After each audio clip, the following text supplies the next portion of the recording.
Olá, eu sou Alessandra Pérez, muito feliz por ter sido convidado pelo professor Maurício e professora Maria Flávia para participar dessa edição do Revendo Fisiologia com a temática, né, da Covid. A minha ideia é passar para vocês os aspectos imunológicos gerais da Covid e passar uma base para que vocês possam acompanhar as próximas aulas. Então, eu queria agradecer muito, é um prazer estar aqui, estou muito feliz. Estou deixando meu e-mail aqui para, né, qualquer dúvida que vocês tenham, vocês podem entrar em contato. Mais uma vez agradecer ao Maurício e a Maria Flávia, muito obrigada por esse convite e vamos para a imunologia na Covid. Muito bem. A Covid, ela surgiu, né, o assunto todo, em dezembro, né, do ano passado, e com isso, né, uma série de registros foram feitos ao longo do mundo. Aqui no Brasil, o primeiro registro foi feito, né, no dia 26 de fevereiro, né, perto ali do Carnaval, e em 20 de março, então, o Ministério da Saúde declarou, né, a transmissão comunitária no Brasil. Em agosto, já se atingia a marca de 100 mil mortes. Esses dados todos eles podem ser acompanhados diariamente pelo site da Organização Mundial da Saúde. E eu consultei, né, o site às 2h59 da tarde, né, do dia 16 de novembro, foi a última consulta que eu fiz, então isso é atualizado diariamente, e se tinha, então, né, o número de casos confirmados no Brasil, né, chegando ali a 5 milhões, com 165 mil mortes, né, um pouco mais de 165 mil mortes. E esses números continuam crescendo dia após dia, né, então é realmente uma epidemia, né, e agora já citei algumas notícias, né, sobre vacina, então alguma esperança, né, a gente está começando a ter. Quais são as possibilidades, então, né, de se ter, né, como que se lida, então, com a Covid, né? Então, após a exposição, né, ao vírus, é claro, né, os pacientes sem infecção, né, que não foram contaminados, continuam, né, com a sua vida normal, e os pacientes, então, que têm a infecção, eles podem ter 3 desfechos, 4, na verdade, né? Eles podem ser totalmente assintomáticos, e esse é o grande mistério da Covid, né? O que acontece com esses pacientes assintomáticos? Eles podem apresentar a forma leve, a forma moderada ou a forma grave. Na forma leve, né, se evolui para recuperação, assim como a moderada, e a grave, né, aí sim pode-se ter a recuperação ou a morte do paciente. Quais são as sequelas que esse vírus deixa, né? É um grande mistério, não se sabe ainda ao certo, né, o que esse vírus pode fazer, assim como nos pacientes assintomáticos, né, se vai existir um desfecho, né, ou alguma sequela a longo prazo, né, isso a gente vai ter que precisar acompanhar para descobrir. Com relação, então, né, já puxando um pouquinho da imuno, na verdade, não, o curso do vírus, o tempo, ele pode durar ali em torno de 21 dias, né, em que a gente pode observar ali, a partir, né, do terceiro dia, já o início da liberação de anticorpos do tipo IgG, que é o anticorpo que se quer, porque é o anticorpo que vai neutralizar e desencadear, né, levar uma resposta imune correta. E aí a gente tem, então, aqui o percurso, né, resumido, né, no que está representado aqui no gráfico. Então, após a exposição, a gente tem mais ou menos, né, se observa aproximadamente 5 dias de incubação, seguido do pico de transmissibilidade, né, então é onde os sintomas ainda não apareceram, o indivíduo está contaminado e está transmitindo o vírus. Ali, a partir do... tem gente que, né, no primeiro dia já começa a apresentar febre, ela pode aparecer entre o tempo zero, né, o dia ali de alguns sintomas até o 14º dia, então a febre pode permanecer, e pode-se ter ali, a partir do 8º, 9º dia, o agravo, né, e a progressão para a necessidade de ventilação mecânica. A infecção, ela dura aproximadamente 3 semanas, né, então mais ou menos o percurso ali de 21 dias para conseguir eliminar esse patógeno, né, de uma maneira completa.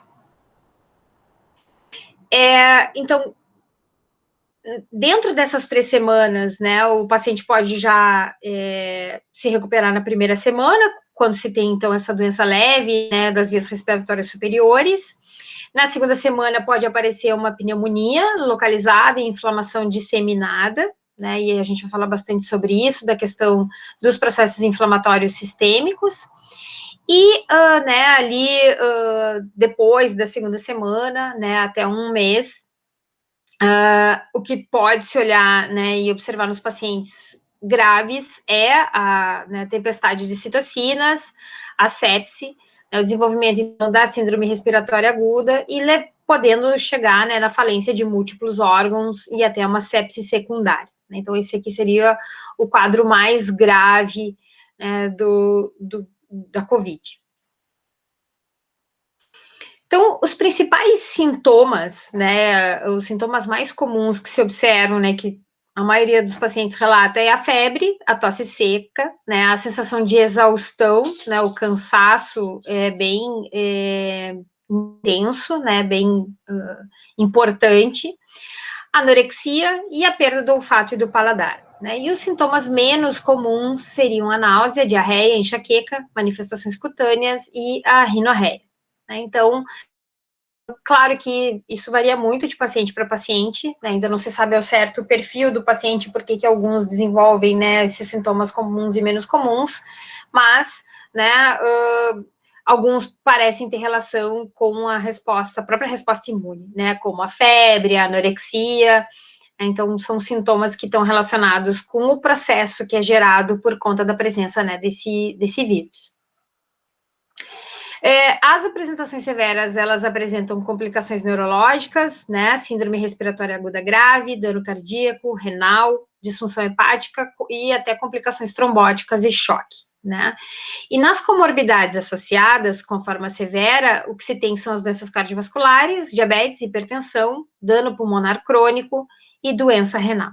Então, esses são os aspectos clínicos e, com certeza, eles serão abordados ao longo do curso, né, de uma forma mais específica, mais aprofundada.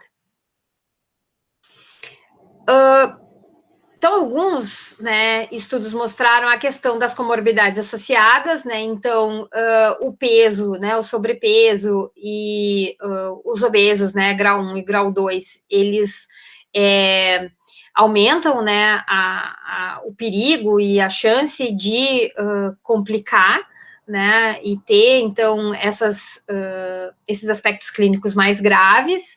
Então, eles, numa meta-análise, né, com 339 mil pacientes, se observou que os obesos, né, com a COVID, eles apresentavam, né, 113%, né, a mais, né, a chance maior de hospitalização, sendo que 74%, né, iam para internação de UTI e 48%, né, então uma taxa super alta, né, quase metade dos pacientes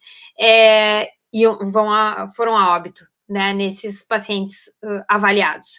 Então, né, o indivíduo eutrófico, ele tem uma chance menor, né, de hospitalização quando compara, né, com os obesos e obesidade grau 1 e 2, né, então essa é uma das principais preocupações que se tem, né, e a gente vai falar rapidamente, mas a questão da obesidade está muito relacionada com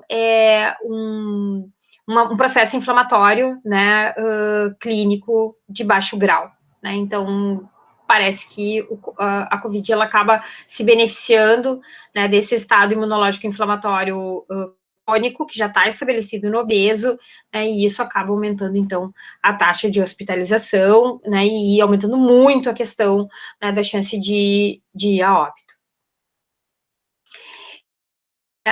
Um outro estudo também avaliando, né, 7.334 pacientes, viu que a questão da presença de diabetes aumenta a necessidade de intervenção, aumenta o risco de morte, né, e o controle da glicose correlaciona com um melhor desfecho, né, então, indivíduos que não têm o controle, né, da glicose, tinham baixo controle de glicose, eles aumentavam, né, eles tinham, a taxa de morte foi de 11%, né, diferente dos indivíduos que conseguem controlar, né, a glicose, né, então, com uma chance de sobrevivência de 98,9%. Então, são pequenos, né, não pequenos, mas detalhes que vão mostrando o perfil do paciente que vai correr o risco, né, quando for infectado com o vírus.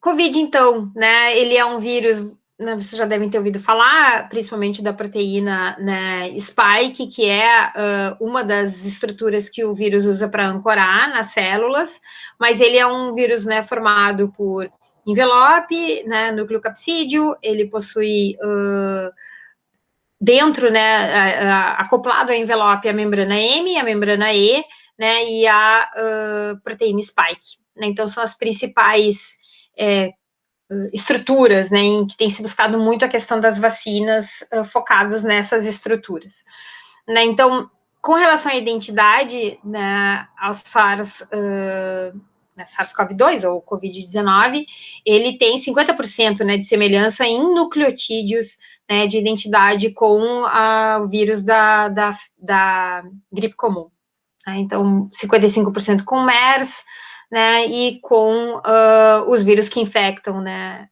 os animais que foram primeiramente registrados né, portando o vírus. Então, ele tem, né, essa identidade bem alta. O ciclo, né, do vírus e como que ele consegue, então, ancorar e quais são as células-alvo desse vírus, né, ele usa, então, os receptores da ECA e esses TMPR e SS2, né, são duas estruturas, então, que servem como base para que ele possa ancorar via proteína spike, inserir, né, o genoma viral, e aí, com isso, então, fazer, né, iniciar o seu ciclo de replicação e de produção de outros vírus, né, então, os receptores, né, da ECA são, então, os conversores, né, da angiotensina, e com isso a gente tem uma gama muito grande de células que esse vírus pode infectar, por isso o grande problema que se tem, né, em não ser um processo infeccioso localizado no pulmão, né, ele acaba se expandindo e isso impacta demais, né, todo o organismo por conta dos receptores que ele utiliza, né, para infectar. O ciclo dele é um ciclo, né, semelhante a vários vírus, né, então ele usa a proteína spike, né, usando, então, os receptores da célula, ele libera o genoma viral dele, né, esse genoma é um genoma de RNA, né, então ele se tem, né, a replicação desse RNA, e aí se começa, então, toda a questão né, da replicação desse genoma.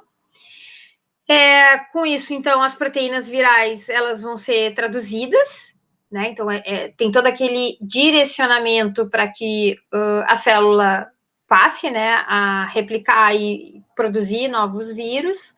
Esses vírus, então, são organizados e combinados, né, e via complexo de Golgi, né, a vesícula libera esses vírus, então, né, para a circulação, né, para o tecido, e aí esses novos vírus podem infectar outras células, né, que tenham esses receptores específicos para que ele possa ancorar. Bom, antes de falar do impacto do vírus, eu pensei em fazer uma mini revisão, né, sobre como o sistema imune normalmente lida com vírus, para que depois a gente possa entender o impacto, né, e o que o vírus muda no sistema, né, ter esse sucesso e desencadear esse processo inflamatório intenso. Bom, um dos grandes motivos do sucesso dele é que ele consegue, né, disseminar pelas gotículas, né? Então, isso é uma forma fácil, ele é muito leve, ele se mantém muito tempo no ar, né? Então, é uma forma fácil de transmissão, né? E aí, o que o sistema imune ele tem que fazer quando ele percebe a presença de um vírus né, no indivíduo? Bom, vocês sabem que nós temos dois tipos de resposta imune, né? A resposta imune inata e a resposta imune adaptativa. A resposta imune inata é uma resposta que ela tende a ser mais rápida, mas o grande problema dela é que ela não gera memória, enquanto que a resposta imune adaptativa ela é mais lenta, mas ela é capaz de gerar memória e melhorar a cada encontro com o patógeno, né? E com isso desencadear né, a produção de anticorpos e fazer com que nós ficamos protegidos, né? E que a gente lembre num próximo encontro, numa próxima infecção, e com isso elimine o patógeno mais rapidamente. Aqui eu representei, então, as células NK, que seriam a primeira linha de defesa, né? Isso depende muito, assim, qual célula vai agir, porque tem que ver como é que é o comportamento do vírus, né? O que ele vai modificar dentro da célula, e aí, né, com isso, a gente vai ir mais para uma resposta imune inata ou mais para uma resposta imune adaptativa. Isso também depende muito da estratégia viral. Aqui, então, a gente tem uma célula NK que vai conseguir identificar se essa célula está infectada por um vírus, se a célula reduzir a expressão dos MHCs de classe 1, que são aquelas estruturas, né, são proteínas que apresentam peptídeos dos vírus, né, então, se a célula baixar a expressão dos MHCs de classe 1, a NK ela consegue identificar que essa célula está estressada, alterada, existe alguma coisa errada com essa célula e ela elimina essa célula. Ou, se a célula, né, mantém essa produção das moléculas de MHC de classe 1, quem consegue identificar é a célula T citotônica, que faz parte da imunidade adaptativa, que reconhece através do seu TCR a estrutura viral, né, aqui está a molécula CD8 representando a estabilização que a célula T consegue, né, promover com a célula infectada, e no momento que essa identificação, então, é feita, tanto a NK, né, se ela não identifica a molécula de MHC, ou a célula T se identifica o peptídeo do vírus complexado, a molécula do MHC, o desfecho vai ser o mesmo, né, então, ambas são capazes de liberar perforina e granzima. A perforina, ela perfura a membrana, e a granzima, ela consegue entrar por esses furos provocados pela perforina e desencadear uma cascata de eventos que leva à apoptose da célula, né? Então, o desfecho, né, digamos, é o mesmo, né? Tanto via NK pela ausência do MHC, quanto a T citotóxica pela presença da molécula de MHC ligada a alguma estrutura do vírus. Então, a ideia é provocar a apoptose, né? E aí, a proposta da apoptose de fazer a célula, né, a morte celular programada, é não deixar que os vírus escapem de dentro dessa célula. Então, elas induzem a apoptose, a membrana, né, a célula para com a replicação, então, com isso, a gente consegue já bloquear a questão de replicação viral, né, ela para, são os primeiros pontos estratégicos do desencadeamento da apoptose, é a parada da replicação, né, da síntese proteica geral. E, além disso, tanto a NK quanto a célula T citotóxica, elas são capazes de liberar a citocina interferon gama, que chama os macrófagos para o sítio, né, onde essas células estão morrendo. Então, a gente consegue eliminar essa célula, ela mantém os vírus presos dentro dela, e eu consigo chamar via interferon gama, né, um macrófago que consegue reconhecer essa célula em apoptose, né, através da ligação com a fosfatidilcerina, e fagocitar essa célula, né? Então, a gente consegue parar a replicação viral e induzir a eliminação daqueles vírus que tinham sido produzidos dentro daquela célula que morreu por apoptose, né? Então, é gerado, né, essa fosfatidilcerina e muitas vezes o conteúdo intracelular, né, a gente chama esses, principalmente ATP, que vaza, né, do espaço intracelular, eles são chamados de dumps, né, então, que são os padrões de dano, né, que acabam desencadeando processos inflamatórios. Os pumps, né, eles são os pedaços, né, os antígenos do patógeno, que também chamam a atenção do macrófago, né? Então, agora eu consigo iniciar um processo de reconhecimento, de ativação de macrófagos, e se, porventura, algumas células, alguns vírus escaparam da célula, os macrófagos agora têm chance de reconhecer, porque eles podem reconhecer esses pumps desses patógenos.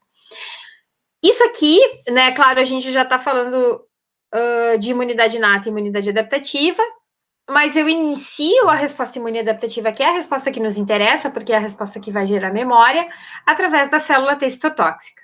Bom, o macrófago, quando ele fagocita, o que ele vai fazer? Né? Ele vai passar por esse processo de fagocitose, de tentativa de limpeza do tecido, mas se ele continuar sendo estimulado pela presença de mais células em apoptose, o passo seguinte é ativar o restante da resposta imune adaptativa. Então, ele fagocita, né, isola pedaços de vírus, claro, existem pedaços de células nossas também, dentro dos fagolisossomas, e o que ele vai fazer agora é apresentar esses pedaços do patógeno né, complexados no MHC.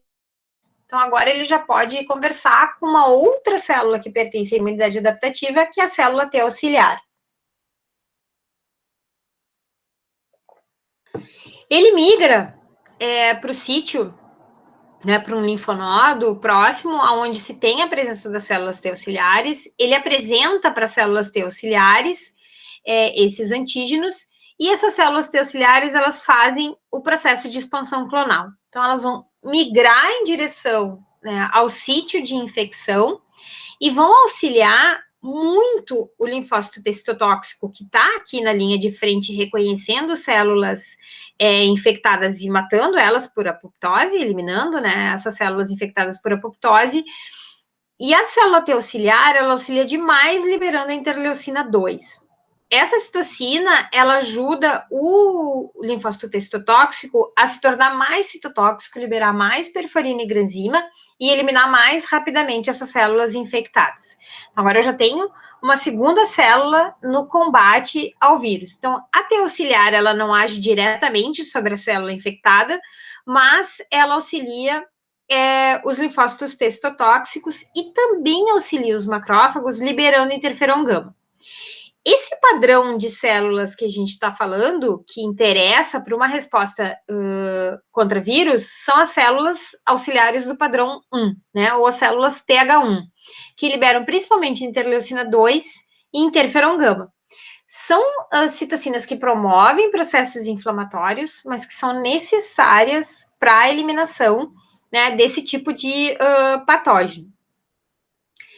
Além disso, as células T auxiliares, no liberar interferon gama, elas induzem a evolução, né, a diferenciação das células B em plasmócitos secretores do anticorpo do tipo IgG. Esse anticorpo, né, isso que a gente só tem essa resposta e essa produção dos anticorpos do tipo IgG se nós estivermos com esse padrão de resposta do tipo TH1, né, para que se tenha a liberação do interferon gama. IgG é muito boa em opsonizar, ou seja, se ligar no vírus, né, e o macrófago enxergar essa IgG, e ela é muito boa também em neutralizar esses vírus, né? Então, se o vírus ele está neutralizado e eu, por exemplo, fiz anticorpo contra a spike, né, a proteína spike, o vírus não consegue ancorar em outras células, né? Porque eu bloqueei a forma de comunicação, a forma de ancoragem do vírus com uma célula nossa. Então, esse processo de neutralização ele é super importante porque o vírus fora da célula ele não faz absolutamente nada. Então, esses anticorpos do tipo IgG, vocês já devem ter ouvido falar que a grande preocupação para essas vacinas é se elas vão conseguir ter essa ação neutralizadora, né? Porque, além da opsonização, eu preciso neutralizar esse vírus antes que ele tenha, né, antes que ele chegue no alvo dele, antes que ele tenha acesso, né, às nossas células. Então, por isso essa grande preocupação desses anticorpos neutralizantes. E a IgG é uma ótima neutralizadora, né, para vírus. Então, só antes de, né, como que tem que acontecer o final de uma resposta, agora a gente tem, Então, as células T citotóxicas eliminando as células infectadas, nós temos as células T auxiliares do tipo 1, então as TH1 liberando interleucina 2 e interferon gama. Eu tenho a célula B liberando anticorpos do tipo IgG com ação neutralizante e opsonizante, e aí, com isso, a tendência é que se elimine o vírus, né, porque ele não vai mais ter acesso às células, e com isso a replicação dele vai parar, e a gente consegue, então, né, naturalmente, o vírus, né, é formado por um monte de proteína, então, naturalmente, essas proteínas, elas serão degradadas, e a gente vai eliminar elas. Quando isso tudo acontece, o que se espera, né? A geração de memória, e que a gente tem a geração de memória no próprio tecido, e isso é super importante para que se fique com uma proteção, né, no próprio tecido, já que o vírus conseguiu chegar alguma vez ali, então ele provavelmente na próxima vez vai chegar, então a gente já tem uma resposta imune montada e pronta, organizada para a eliminação desse vírus. Mas o que eu tenho que fazer no final de uma resposta imune é ter um infiltrado de células T reguladoras, que estão representadas aqui como células azuis, e a indução de apoptose das células efetoras, tanto as T auxiliares quanto as T citotóxicas. Então, eu preciso diminuir esse processo inflamatório, esse grande aglomerado e essa ação, né, dessas células, porque eu preciso recuperar o tecido. Enquanto eu tenho resposta imune e a presença dessas células, eu não tenho espaço para o tecido ser recuperado, né? Então, os meus macrófagos também, né, uma coisa que eu não falei, os macrófagos, eles assumem o perfil M1, né, então, que é um perfil pró-inflamatório, e no final da resposta imune, quando eu já tenho a presença das células T reguladoras, eu preciso que macrófagos com o fenótipo M2, eles fiquem, né, ali pelo tecido, porque os macrófagos do tipo M2, eles induzem, né, a recuperação do tecido, através de TGF-beta, né, indução de produção de fibroblasto, então, para reestruturar o citoesqueleto e reorganizar. Então, essas células aqui, elas precisam morrer, né? Uma parte eu guardo como memória, mas o restante precisa morrer, morre por apoptose. Normalmente, o indutor da apoptose é a ligação do Fas com Fas ligante, né, representado pelo CD95, que a própria T reguladora induz essa morte por apoptose, ou as próprias células expressam essas moléculas e elas, né, uma induz a apoptose da outra. Então, esse é o equilíbrio, né, de uma resposta imune, e é isso que tem que acontecer, porque a gente sabe que o sistema imune, quando ele vai muito para um lado, né, tanto o pró-inflamatório quanto o anti-inflamatório, quando esse desequilíbrio acontece, a gente começa a ter prejuízo né, para o organismo, né? Então, ou muita inflamação ou pouca inflamação acabam sendo prejudiciais. E aí, então, né, entra os problemas a Covid, né, o vírus pode provocar. Então, primeira coisa que o vírus consegue fazer é um atraso ou a supressão da liberação do interferon do tipo 1, né, na fase inicial da infecção. O interferon do tipo 1, ele é uma das grandes estratégias que o sistema imune tem para bloquear a replicação viral, né, e o que se vê é que Covid consegue manipular e modular essa produção. Então, aqui já começa um problema, né, em que a taxa de replicação não vai ser controlada, né, ou fica prejudicada. A replicação viral, ela também provoca um estado de hiperinflamação e ativação dos neutrófilos. Vocês viram que a gente, eu não falo muito de neutrófilo ali na resposta viral, porque principalmente é o macrófago que age na limpeza das células. Então, a presença de neutrófilos já é um outro problema, porque neutrófilo, ele faz parte, que está representado aqui embaixo, de um padrão não o TH1, aquele que a gente estava falando de inflamação, que libera interleucina 2 e interferon gama. Ele faz parte de um padrão TH17, que é um padrão mega inflamatório. E muita inflamação, a gente sabe que começa a gerar muita lesão, né? Que é onde os patologistas entram, né? Os sinais da inflamação quais são? Dor, calor, rubor e edema. E o patologista vem com a perda de função, por conta desse processo inflamatório. Então, a presença de um padrão TH17 num pulmão, por exemplo, não é uma coisa saudável, né? Não vai ter um desfecho clínico bom, porque vai gerar muita lesão e muito dano tecidual. Então, essa replicação viral, ela já começa, né, a levar ao desequilíbrio, né, e ao um processo inflamatório exagerado. E claro que a gente tem também a presença do padrão TH1, porque se percebe, né, a geração de IgG e a presença de macrófagos e células tecistotóxicas, né? Então, é o padrão TH1 que está estimulando esse tipo de resposta. Esse desequilíbrio, então, né, ele vai levar à produção de uma resposta inflamatória robusta. A inibição da síntese, né, do interferon do tipo 1 também acaba complicando isso, e aí a gente tem, né, uns efeitos bem diferentes dos vírus respiratórios comuns, né? Então, aqui tem uma comparação do que normalmente se observa num vírus respiratório comum, né, em que se tem a liberação de quimiocinas, né, que vão atrair monócitos para o sítio de inflamação, né, para o sítio de infecção. Se tem ali a presença do interferon, né, numa taxa alta, e quando a gente olha para o COVID, se vê a produção de citocinas mais específicas, se tem quimiocinas, que estão representadas aqui pelas CXCLs, né, CXCL2, CXCL1, CXCL8, mas também a gente já vê um importante, né, uma presença de interleucina 6 e interleucina 1. Interleucina 6 é uma das citocinas que direciona para o padrão TH17. Então, a gente começa a ver, né, uma modulação em um ambiente diferente do ambiente encontrado para os vírus respiratórios comuns. E uma baixa produção dos interferons, né, como eu tinha comentado anteriormente. Então, já são inícios de resposta bem diferentes, né, que a gente não estava acostumado a observar. E aqui também, né, só falando, não posso me esquecer, né, é um mecanismo de escape, né, diminuir essa síntese de transcrição do interferon do tipo 1 já é um mecanismo de escape do vírus, né, então também pode ser um dos motivos de sucesso que esse vírus está tendo, né, na sua taxa de replicação e por isso essa alta taxa de contaminação, entre outros vários fatores, né.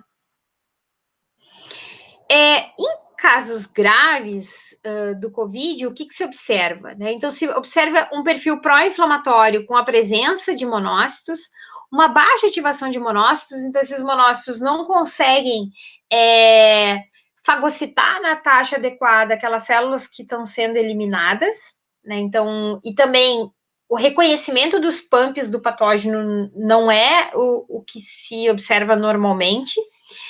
Se o monócito, né, ao se diferenciar por um macrófago, ele tem uma taxa de ativação baixa, ele, por consequência, vai ter uma baixa taxa de, né, uma baixa capacidade de apresentação de antígenos para células T. Porque os antígenos, que são apresentados no MHC de classe 2, eles vêm, né, da capacidade de ativação do monócito em reconhecer, fagocitar e apresentar esses, né, antígenos para as células T auxiliares. Na progressão da doença, se vê uma modificação para uma alta taxa de fagocitose. Então, a gente estava com um problema aqui e agora, né, o macrófago começa a ser mega estimulado, mas isso já gerou uma alta taxa de replicação viral. Então, eu já estou com muitas cópias virais e agora sim o macrófago começa a perceber. Provavelmente essa alta taxa de fagocitose ela vai surgir por conta dos dumps, né? Então o vírus ele começa a provocar muita lesão celular e isso, né, acaba chamando a atenção do macrófago que tem alguma coisa muito errada ali. Se observa células NK com um perfil totalmente de exaustão, né? Então a NK ela não consegue reconhecer e não consegue eliminar essas células infectadas, seguida de uma alta capacidade citotóxica dessas células NK. Né? Então, se vê que tem uma modulação, parece que no início freia essa resposta imune, libera, e aí quando libera, né, tanto os macrófagos quanto a NK, eles vêm com uma resposta exacerbada. Né? Então, existe um descontrole imune e isso acaba não dando certo quando o sistema imune ele começa, né, com esses desbalanços, hora libera, hora tranca. Isso é ruim para a sequência de eventos e para o protocolo que o sistema imune normalmente ele segue, né? O sistema imune ele é muito rígido nisso, né? Ele tem o início, ele tem o meio, ele tem o fim. Então as T reguladoras têm que estar ali no fim para, né, deletar, induzir a apoptose, a memória tem que ser formada. Então tem toda essa sequência. Quando se começa da forma como o vírus está agindo, isso não leva ao equilíbrio e não leva ao processo, né, ao protocolo que o sistema imune precisa seguir. Dentro do pulmão, né, como eu tinha comentado com vocês, a gente precisa desses macrófagos com perfil M1 para que eles organizem a resposta, né, levando as células T auxiliares, né, a um padrão TH1. Mas aí já se encontra essa presença de neutrófilos ativados e um grande problema é a geração da via do inflamassoma, que é uma via que gera também processos inflamatórios muito intensos, né? E isso, o inflamassoma é muito visto em idosos, né, no inflammaging, né? Então, nesse processo todo de inflamação crônica, né, de baixo grau, e também se vê a presença de células dendríticas ativadas. Então, né, no pulmão também é um outro ambiente bem diferente, em que a gente tem muita célula, né, imunológica e que geram processos inflamatórios participando dessa resposta.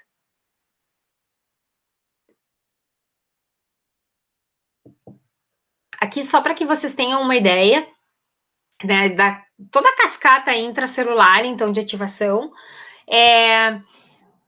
se tem a presença, então, né, do macrófago, se tem a presença das células T ativadas, das células NKs, né, existe a liberação de várias citocinas, né, então TNF-alfa, interferon gama, GM-CSF, né, o interferon do tipo 1 está prejudicado. Os toll-likes, que são os receptores que reconhecem, então, as estruturas virais, né, a gente tem a ativação do toll-like 7, e, como eu tinha comentado, se tem a formação do inflamassoma, né, que vai gerar um processo inflamatório bastante intenso, né. Aqui, então, tá o vírus utilizando, né, o receptor da ECA2 para infectar o próprio macrófago, a indução de liberação de anticorpos e a produção dessa tempestade de citocinas, em que a gente tem, né, citocinas mega pró-inflamatórias, né, são citocinas clássicas para a geração de um processo inflamatório intenso, né. Os monócitos clássicos, que são os monócitos, então, que vão assumir o fenótipo inflamatório, né, eles são atraídos pelas quimiocinas, né, CCL2 e CCL7, ele tem aqui, está representado o receptor da quimiocina, né, CCL2.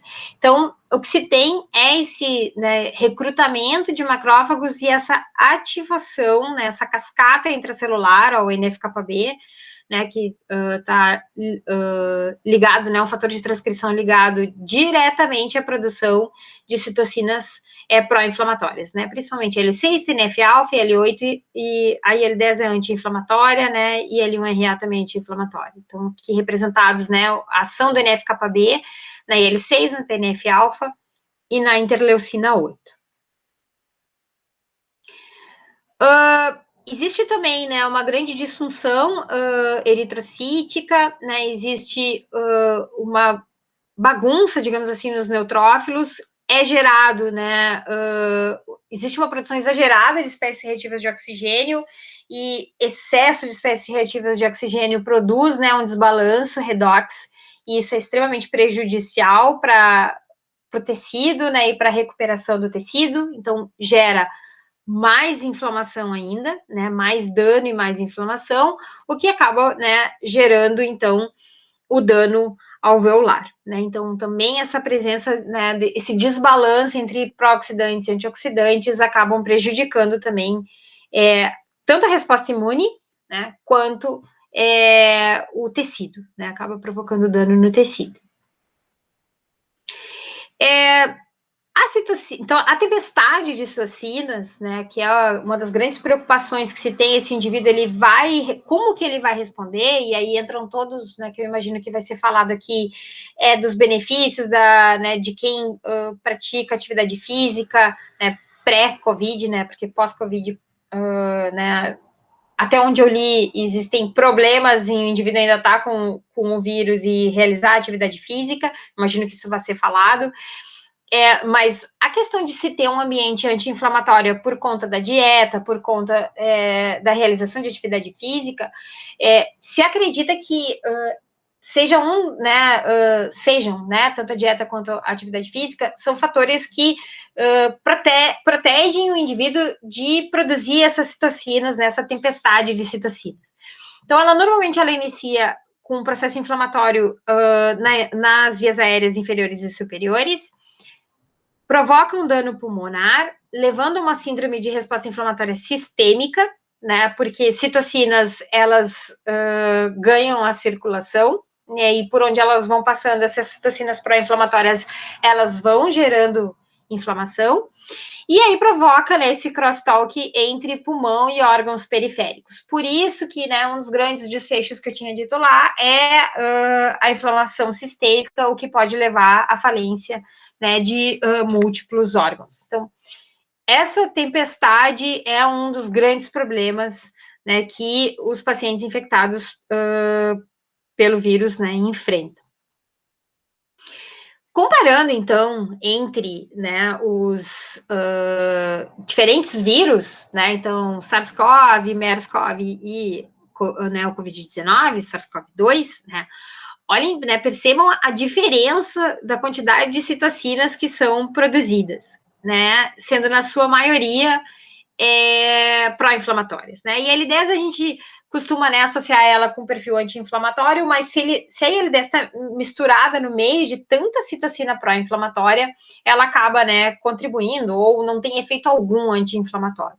Então, 15 a 20% dos casos, né, a resposta imune ela vem acompanhada dessa desregulação severa, né, conhecida então como tempestade de citocinas, né? Então, é um grande problema, porque vai se ter um grande recrutamento de monócitos, de neutrófilos, né, indução de um padrão TH1, TH17, é muita célula envolvida, né, e muita entrada, né, nos tecidos dessas células que acabam gerando, né, uma quebra de citoesqueleto, uma desregulação e uma disfunção no tecido, né, e quanto mais tempo, né, esse ambiente se mantiver, mais difícil vai ser recuperar esse tecido por conta dessa quebra e dessa cronicidade inflamatória.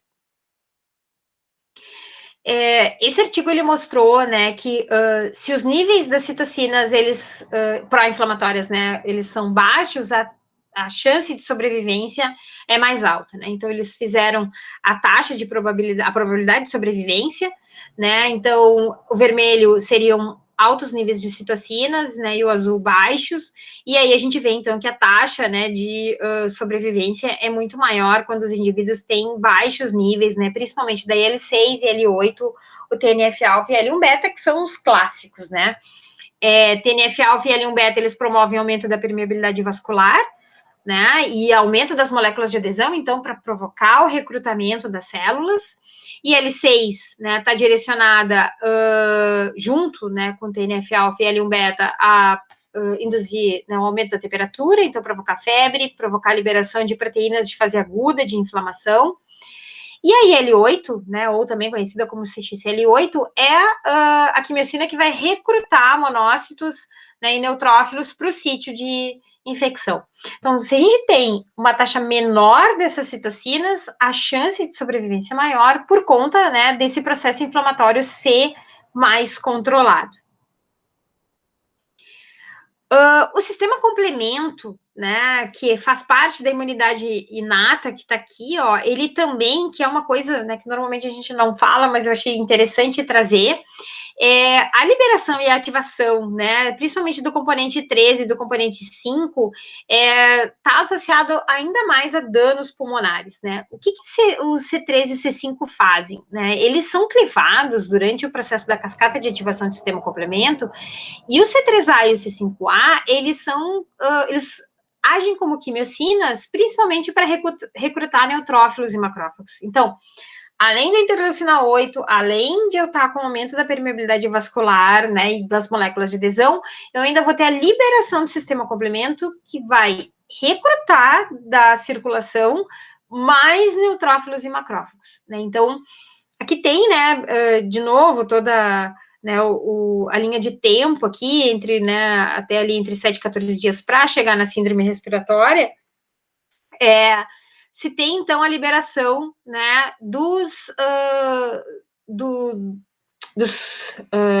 produtos da clivagem do sistema complemento, né, principalmente representados por C3A e C5A. Então, é mais um fator que agrava, né, a condição clínica do paciente e também, né, provoca eventos protrombóticos, né, o sistema complemento, ele está relacionado com esses eventos também. Células B, então, mais ou menos, né, o tempo, né, de titulação, e por que a gente tem que esperar 4 dias, né, para fazer o exame, ou 10 dias, para ter certeza que, né, quantos falsos negativos estão saindo, porque as pessoas não respeitam o tempo em que esses anticorpos vão ganhar circulação e realmente vão poder ser identificados, né, então, IgM, ela normalmente é vista, né, ela tem o seu pico de titulação, né, aqui está em semanas, tá? É mais ou menos em 7 dias, né? Enquanto que IgA e IgG, elas são desenvolvidas após um período, né?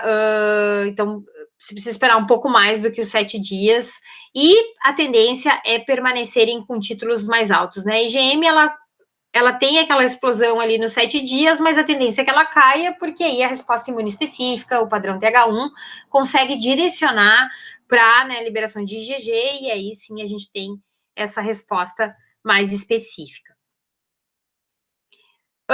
Então, cronologicamente, né, a gente tem primeiro ali o pico da IgM, a IgA, né, então, ela permanece por mais tempo, porque é um anticorpo de mucosa, é um vírus, né, que ele afeta a mucosa, então, com isso, a gente tem essa, né, permanência do anticorpo do tipo de IgA, ela é uma excelente neutralizadora, né, essa classe de isotipo, ela é perfeita para neutralizar patógenos, né, e a IgG, ela é muito boa para chamar monócitos, né, e opsonizar, como a gente tinha visto lá naquela mini revisão.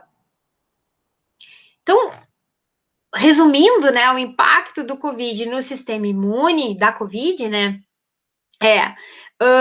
existe uma redução na atividade das células T, que seriam as responsáveis, né, mais da imunidade adaptativa, né, como as testotóxicas auxiliares das células B, e também das células NK. Então, existe uma linfopenia, e com isso não se tem células suficientes para desencadear a resposta imune. Se observa, então, anormalidades, né, tanto nos granulócitos quanto nos monócitos. Então, eu tenho um aumento, né, da atividade. Então, primeiro tem aquele freio, depois libera a atividade de neutrófilo e monócito, provocando um processo inflamatório intenso. Uma redução na atividade dos eosinófilos e dos basófilos. Então, aqui já tem um desequilíbrio. Eu tenho também uma disfunção linfocitária, em que tanto as células T auxiliares quanto as NKs, elas expressam marcadores que são marcadores que inibem a resposta imune, né? O PD1 é um grande exemplo, né? Então, de um marcador, né? Ele é uma estrutura que, quando interage com o PDL1, ele é desativado, então o linfócito T, ele perde a capacidade de resposta imune dele, né? Tumor usa muito essa estratégia do PD1. E a NK, né, liberando, então, expressando o NKG2A também, né, baixa sua capacidade de resposta. tempestade de citocinas é um grande problema, né? Você tem algumas citocinas aqui, então elas acabam desequilibrando a resposta imune e não deixando, né? Quanto mais lesão tecidual eu tiver, mais difícil, né? Mais fácil fica para o vírus escapar e mais difícil fica para que eu mantenha uma homeostase no meu tecido. E a produção de anticorpos, né? Ela obviamente está aumentada, né? A gente viu ali nas citocinas, então está aqui representando como aumentadas também. O que tem que se ver dentro dos diferentes desfechos que a gente tem nos pacientes é se esses anticorpos eles realmente conseguem neutralizar, né, e opsonizar para desencadear o processo correto, né? E esses anticorpos que são produzidos, eles são produzidos para proteínas estratégicas, né? Proteínas que realmente vão segurar a replicação viral, né? Vão inibir a entrada do vírus dentro da célula. A ideia, então, né, dessa primeira aula era passar uma visão geral sobre a imuno, já que, com certeza, né, a imuno acaba fazendo parte de todos, né, os processos que esse vírus provoca. Eu deixo aqui, né, o meu muito obrigado novamente, é um prazer, né, contribuir com essa parte da imunologia. Meu e-mail, qualquer coisa, entre em contato. E lembrando, né, das estratégias básicas que todo mundo pode fazer, né? Usar álcool gel, manter o distanciamento social e utilizar máscaras. Mais uma vez, muito obrigada e espero ter contribuído aí para o entendimento e para o curso. Tenham todos um bom curso e aproveitem bastante. Até mais.